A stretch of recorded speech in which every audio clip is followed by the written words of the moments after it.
Hello again. Kate Brown Perniafor. Why not a hat? Well, it's October and everybody in the neighborhood is decorating for Halloween. So I thought we would do something fun for Halloween.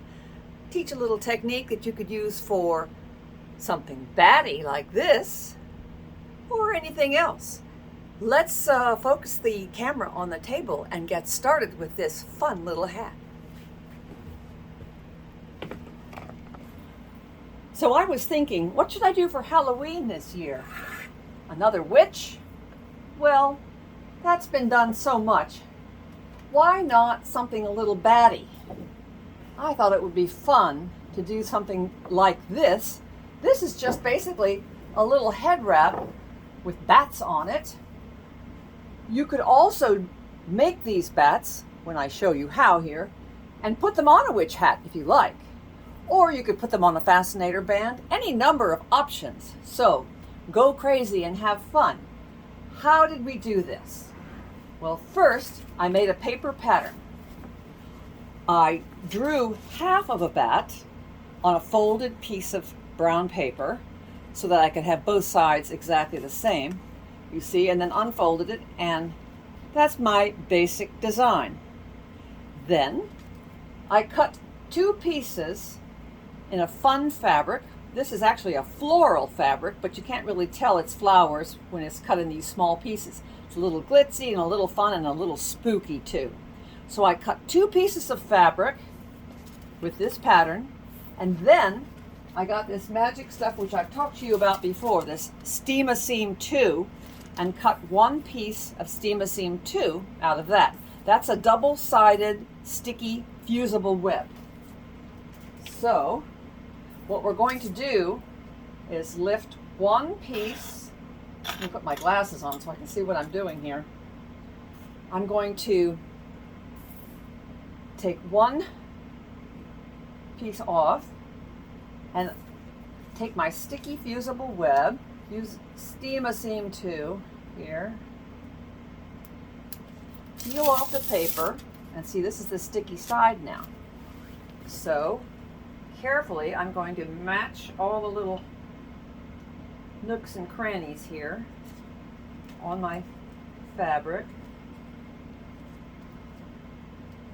This stuff is pretty forgiving. You can pick it up, move it around a little bit. It doesn't become permanent until you steam it with your steam iron. So you can make a mistake, go back and fix it. That's pretty close. Now I'm going to peel the other side of the paper off so that only the sticky stuff is on top. Now, before I put my other piece of fabric on there, as I said, you can lift this up. You can see I've got a little bunched up piece there, so I'm going to lay it flat. I took a piece of millinery wire, which you can get from a millinery supplier. This is number 21 rayon covered wire. I cut about a 23-inch piece and just bent it in a funny way to kind of create an armature to put inside the bat so I could get this bendy treatment here. So I'm just going to lay that on to the sticky part of my Steam-A-Seam and try to get the... It doesn't have to be perfect. I didn't want to wire the edges because there are so many curves and so many little nooks and crannies. It would be very difficult to wire the edge of this, and I didn't want it to be a project that would take you hours and hours to do. This is just a quick and dirty, but it works to create an armature for your bat. I just want to get this a little bit away from the edge there. And you can just bend it until it fits properly. I think that'll work. Maybe this one up a little bit more.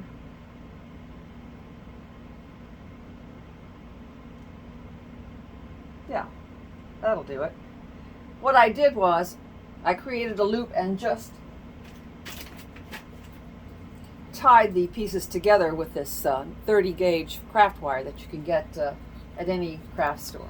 Now that I've got my little armature on there, I can take my other piece of fabric and lay it right on top, make a sandwich. And it will stick gently.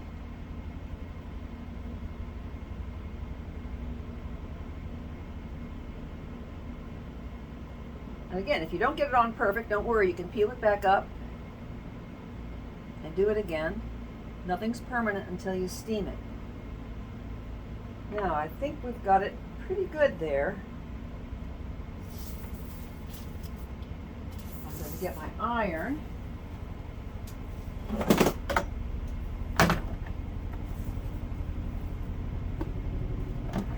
Now, this fabric, I think, has some synthetic in it.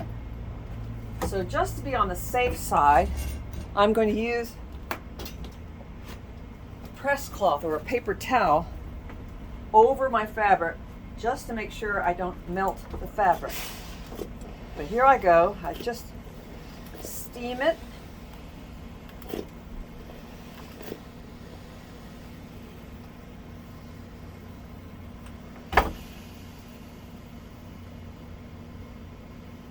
And then peel that paper towel off. Nice. So now, see? It's all stuck together.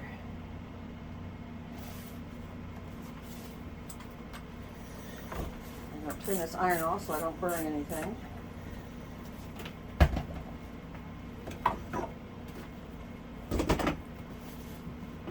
Now, to get it to shape, all you do is just play around and bend it. That's why you put the wire armature in there, so you can give some shape to your bat. Like that. And there you have a batty start to your hat. Now I just trim off some of these little ragged edges. Oops. But sometimes those ragged edges look good for Halloween, don't they?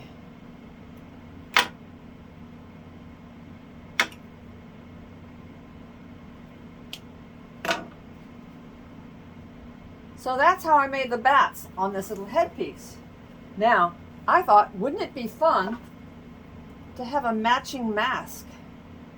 So I cut another one. I have 3 bats on my headpiece. Oh, I wanted to show you what I used for my headpiece. I used this stretchy pleated horsehair and just wrapped it around the headlock. You could just wrap it around your head. But if you don't have horsehair, you could use any kind of stretchy fabric or even some cinnamon, black cinnamon. I thought, in fact, that's what I was going to use, but it turns out I didn't have any black cinnamon on hand. So that's why I used the pleated horsehair. But it's very comfortable and light, as you can tell. It's very soft. So now, to make a mask to match, what I did was I made the same kind of sandwich, but without the wire frame.